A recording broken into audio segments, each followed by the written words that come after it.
Marketing and selling is essential in your online business. And when you have the right strategies and mindset, you not only can make a lot of money, but you can change a lot of lives.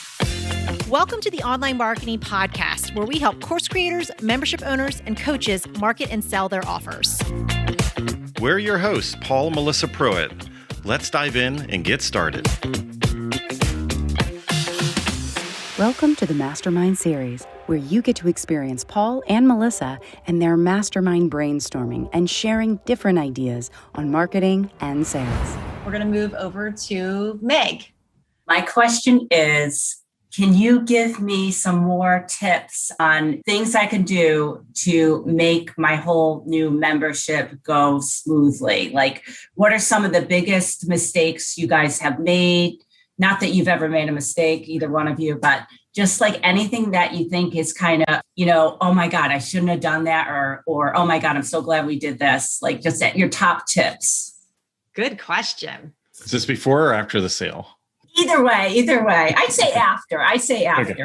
Once the train is moving. Okay. Yeah. So anybody want to share any lessons learned along the way of things? Yeah.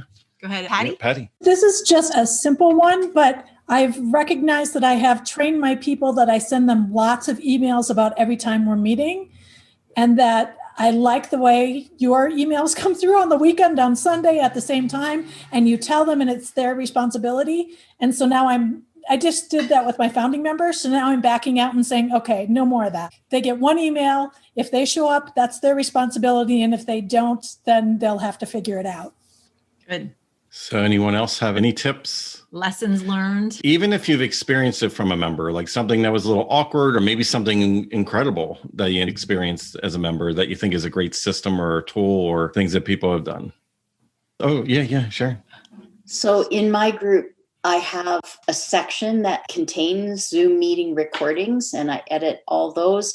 And I have a RSVP system set up so I can tell who's coming. And so if very few people have RSVP'd to a talk, then I will send them a message saying, hey, you didn't RSVP, because what happens is people forget about RSVPing and then they show up, but I never know if they're going to show up and whether they're going to show up late or anything. So that seems to help. And then if they miss it, they've always got the recording, which is, as we all know, we don't tend to watch previously recorded things because it's when you're live, the time goes fast. When you're watching it on a replay, it's like drags on forever. So yeah, that's it.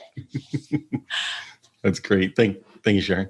And Jackie. I was going to say good morning. Sorry, I forgot where I was. Yeah, one of the things I really enjoy about a membership I'm in is they recently started like a calendar sync up. And so all their lives and classes and things sync straight into my calendar. So when I go to plan my week, I can see where they are and not miss them, which is handy for different time zones. So I love that. That's been one of the best things. Excellent. Love it. And does anyone else have any input? Oh, go ahead. Oh, yeah. On my membership, they can download audio only, so that having to sit and listen to things, especially for my people, they're always moving. They're never sitting. So that's a nice thing, I think, where you can give it to them in multiple different formats. I love that. That's great. Yeah. Private podcasts Apple just announced that, and a few other companies over the last couple of years have created private podcast players in order to do private podcasts. So, which are more like paid versions of podcasts. So I think that's something we're going to see more and more of. Like you have your free content on the outside, and then there'll be another layer for your paid memberships. I think that'll be great. And I see Rose, you have your hand up. I have a private podcast for both my private clients. They get everything recorded and delivered in a private podcast, as well as for my membership. I think you guys do the same, right? You send out the emails, what was covered, and you put those chapters in your email, in the videos. Yeah. Yeah, I do the same thing so people know what they missed, and then they could go back and search for that. As well as if I see who opens the email and who doesn't. So I send that same follow-up email for each live session a few days later to everyone who didn't open up the email. So I'll do a quick segment, which I delete afterwards, and I'll just resend that for people to be reminded what they missed. And then I send one email just before the next session the day before. Excellent. And the other thing, I started with no content. So it's all live sessions recorded. But so far, I had a concept about once a month an expert, once a month a Q&A, once a month. In my case, I do an open mic. We had one open mic because they are songwriters. And then masterminds. And so what happened, which is interesting, several times in a row, from what I hear that people want, it already like the next session gets created. Like last week's Q&A had a question and one member said, well, are you open for suggestion? And she said, I am really good in goal setting. I could teach you that. And I said, do you want to be our next expert? So today she was our expert for goal setting, which was brilliant. So if you are like me, starting out with no content, then I suggest just listen very keenly to what they're saying, the questions they're having, and I ask them a lot, what do you need? And also really take their feedback in terms of what works and what doesn't work. I highly recommend that too, because I had one student who was basically, I apparently cut him off. I didn't realize it. I wanted to contribute, but he felt cut off. And he was already not sure if he wanted to renew because he's low on money right now that he couldn't think he could pull it off. So that created this whole, why would I even stay if you cut me off kind of conversation? But I just listened, really listened keenly. What does he need? What does he want? And that was this woman who was like, oh, I can help you with the goal setting. And, he just needed to be heard, I think. And he said, oh, I want to give it another try. And another member was like, well, I think I can help you with this and that. So it's a little daunting because I have nothing pre-recorded. And sometimes I feel like, am I bringing enough value? But what I'm getting is people want to be heard. And if you listen and implement, I immediately implemented what they suggested last week. We need to be able to find the attachments. I can't find the attachments. So now there's a link where I add all the attachments. One person didn't find the Zoom link, even though it's in every freaking email. And I have a link in the hub for the Zoom immediately, like, what do they need? And I implement. So I suggest that too, because we're learning how to run our membership, right? And they give us the feedback. Yes. Excellent. Thank you. That was a lot of great points. So I'm going to spin it over to Melissa. Do you have any bumps and bruises through the years of membership? Janelle said it here too. She typed it in the chat about a clear and clean, simple onboarding process. So definitely that would be, and just a theme with everyone that everyone's been talking through. It's like making sure that people know where things are. I think that's the biggest thing, and answering those questions before they even ask the question. So that's the reason why we send out that Sunday email for all of our memberships where we list out, hey, here's the calendar of the events. Here's what's going on. We have it posted on a regular basis every day in the Facebook group itself to remind them as well. When we do replays of calls, we say, hey, the replay is up. Here's where you can find them. So you're constantly throughout your membership, any process that you can do just to make it easier for people to find things, because everyone gets busy or people forget. So rather than wait for them to ask those questions, be proactive by making it just a really smooth, clear process. From a consumer point of view, so I am a member, you guys probably know that, of Peloton. And one of the things I love about Peloton, and again, just like things, is having things that are just fun. Like they're really good with gamification. So I go on there to get all my little badges and things like that. So anything that you can do in the membership to create a fun environment, whether it's like earning points or badges or contests, get them to participate in things. And it doesn't even have to be for anything like crazy. It could just be like, just fun things to do in the community to get them to engage. I think that's also another really great point to have if you have those throughout your membership as well, just to have some fun with them. It's all about creating that engagement and that community with it. So, yeah. I'm going to add a bunch of points that are going to be completely different. Yeah. I'm going to pick on Peloton for a second in a different way. So Melissa is all about the gamification. She's about the competitiveness and everything. And they put that in there, but they also have this little section called Scenic Ride for people like me that don't want to be on the competitive thing and don't want to compete and see that I'm like in the lower third of the leaderboard and getting into my head and everything. So don't assume that every single member came for the exact same thing. And that's what I want to reinforce.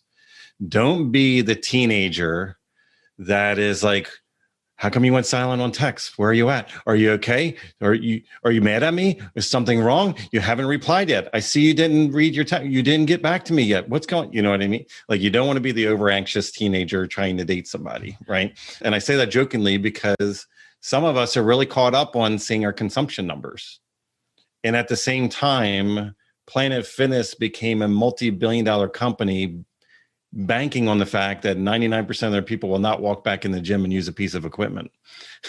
Because if they did, you would be out the door, because the average gym has over 8,000 members and they can't even fit 800 people in the gym at one time. Like, they're banking on not all the people using it, So what I just want you to keep in mind is that even in our inner circle, which is our highest price point, we have certain members. They're not there specifically to talk to us every single day of the week. They are moving bigger decisions, and they pop in every couple months just to ask a very specific question that is important to them and have that access in that moment of that decision. And sometimes it's just to revalidate something they already believe that they're going to do. They just trust us in that opinion, while we have other members that are there every single call. Right? So just don't think that every single person is coming in for your entire menu. They might just be coming in for the dessert. They might just be coming in for the appetizer. And that's their user experience, and be okay with that. Don't make them feel awkward that you're trying to push them to consume the entire meal when they only came for one piece. So I just want for all of us, because you have some people in some of your memberships, they're there maybe because to them you're a celebrity, and it's more them socializing outside of their household to be able to tap in. We have certain memberships that the people don't make the live calls because either they can't or it's just not for them, but then they consume the replays. So for them, the value is the replay. So I just don't make an assumption, because we made the assumption years ago that like we needed everybody to be indoctrinated on every single step of every single thing that we were offering. We're the membership owner, so we're the one that's living this entire experience like it's 100% of our business and life. But the membership end user, this can be less than 1% of their lives. Like, they're participating in the membership just for a moment. It's not the most important thing in their day. They got other things going on in life, but they love it and they want to be part of it. But it might not necessarily be like a 10 or 20% item in their life. So don't make them feel awkward in that experience. The other thing is, when you want to change things in your membership that could impact the deliverables, definitely always survey your members. We do twice a year. We're coming up on it soon that we'll resurvey in our memberships. Doesn't necessarily mean you need to take all the suggestions, but when you do ask for feedback, and you'll get varying degrees of feedback that you'll get, and take that to heart, because there could be things that you didn't realize or that you could fix. And it also allows you, because you do it independently, privately, it allows you to not have to lean in every comment and every suggestion. When you go into a Facebook group or into a community and like, hey, what do you guys think? Then it's a dangerous point, because you're allowing them that don't have the risk, don't have the perspective that you're on in your membership, to have too much control over your entire thing, because they'll crowdsource all kinds of fun and crazy ideas that'll spend all your money, all your time, all your energy, and will burn you out because it's not their resources, it's yours. So you just want to be careful. In years past, we did not survey people like in our previous photographer membership. And we did deliverables that we thought, like, this is incredible. We're building the most incredible thing ever. And it really was, but it wasn't why people came to us. So we're spending stupid amount of money on resources and all kinds of extra things. And it actually just created more debt in our business. Like, we were just giving money away because the people didn't come to us for that. So just be careful on new deliverables that you do to make sure they're actually what people want, which I think is very important. So hopefully there's a few things. That was a great question. Yeah. Lots of good stuff. Oh, one more? Sorry.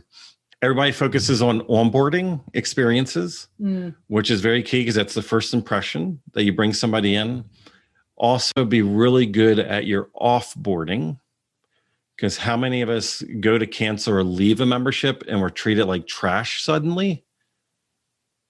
We have had a lot of people come back into our programs because of how professional, how easy we make it, because we don't We don't treat it emotionally like, oh my goodness, we did.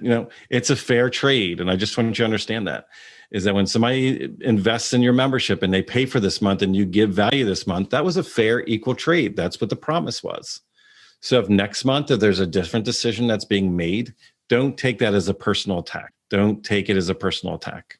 And too many small business owners do, and they end up creating a very bad, it's kind of like when you're paying me, you're on my team. And then when you're not, you're the enemy. It's like, how many of us have been treated that way in situations like, oh my goodness, like I would have came back to you. I was just in a rough spot, or I was just like reevaluating for a couple months during the summer because we're going to travel or something, you get treated really bad. So you should just as much have a really good offboarding experience, because you don't know, that person could be one of two things. They can either come back in the future or they're still going to be one of the biggest raving fans. While you're not a perfect fit right now for where they're at, they could be one of your best referral sources and still sing your praises afterwards.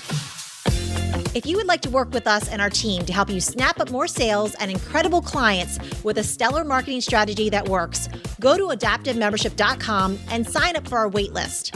We have a limited number of spots in our exclusive program to set you up for success and take action. We're waiting for you at adaptivemembership.com.